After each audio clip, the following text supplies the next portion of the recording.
ತಾಲೂಕಿನ ಸಂಕಲಗೆರೆ ಗೇಟ್ ಬಳಿ ಈ ಒಂದು ಘಟನೆ ನಡೆದಿದೆ. ನೀವು ದೃಶ್ಯಾವಳಿಗಳಲ್ಲಿ ಗಮನಿಸ್ತಾ ಇರಬಹುದು. ಅತಿ ವೇಗವಾಗಿ ಬಂದಂತಹ ಕಾರು ಸೀದಾ ನಿಯಂತ್ರಣ ತಪ್ಪಿ ಹಳ್ಳಕ್ಕೆ ಬಿದ್ದಿದೆ. ಕಾರಿನಲ್ಲಿದ್ದಂತಹ 4 ಜನರಿಗೆ ಗಂಭೀರ ಗಾಯಗಳಾಗಿರುವಂಥದ್ದು. ಅವರನ್ನ ಆಸ್ಪತ್ರೆಗೆ ದಾಖಲು ಮಾಡಲಾಗಿದೆ. ಎಕ್ಸ್‌ಪ್ರೆಸ್ ವೇನಲ್ಲಿ ಆಗಿರುವಂತಹ ಘಟನೆ ಇದು. ಎಕ್ಸ್‌ಪ್ರೆಸ್ ವೇನಲ್ಲಿ ನಿಯಂತ್ರಣ ತಪ್ಪಿದೆ ಕಾರು. ತುಂಬಾ ಸರಿ ಹೇಳ್ತಾ ಇರ್ತೀವಿ, ಅವಸರವೇ ಅಪಘಾತಕ್ಕೆ ಕಾರಣ ಅಂತ. ಒಂದು ನಿಯಂತ್ರಣ ಇರಬೇಕು ಚಾಲನೆ ಅಂದಾಗ. ಈ ರೀತಿಯಾಗಿ ಅಡ್ಡಾದಿಡ್ಡಿ ಹೆಂಗ್ ಬೇಕಂಗೆ ಓಡಿಸಿದ್ರೆ ಇಂಥ ಘಟನೆಗಳಿಗೆ ಕಾರಣ ಆಗುತ್ತೆ. ಸೊ ಇಲ್ಲಿ ಕೂಡ ಅತಿ ವೇಗದ ಚಾಲನೆಯಿಂದ ಈ ಘಟನೆ ಆಗಿದೆ ಅನ್ನುವಂಥದ್ದು ವರದಿ ಆಗ್ತಾ ಇದೆ. ಕಾರಲ್ಲಿದ್ದಂತಹ 4 ಜನರಿಗೆ ಗಂಭೀರ ಗಾಯಗಳಾಗಿದೆ.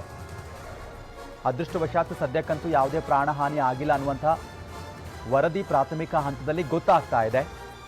ಈಗಾಗಲೇ ಪೊಲೀಸರು ಕೂಡ ತೆರಳಿ ಪರಿಶೀಲನೆ ಮಾಡ್ತಾ ಇದ್ದಾರೆ. ಸಂಕಲಗೆರೆ ಗೇಟ್ನಲ್ಲಿ ನಡೆದಿರುವಂತಹ ಘಟನೆ ಇದು. ರಾಮನಗರದ ಸಂಕಲಗೆರೆ ಗೇಟ್ ಬಳಿ ನಡೆದಿರುವಂಥದ್ದು ಇದು.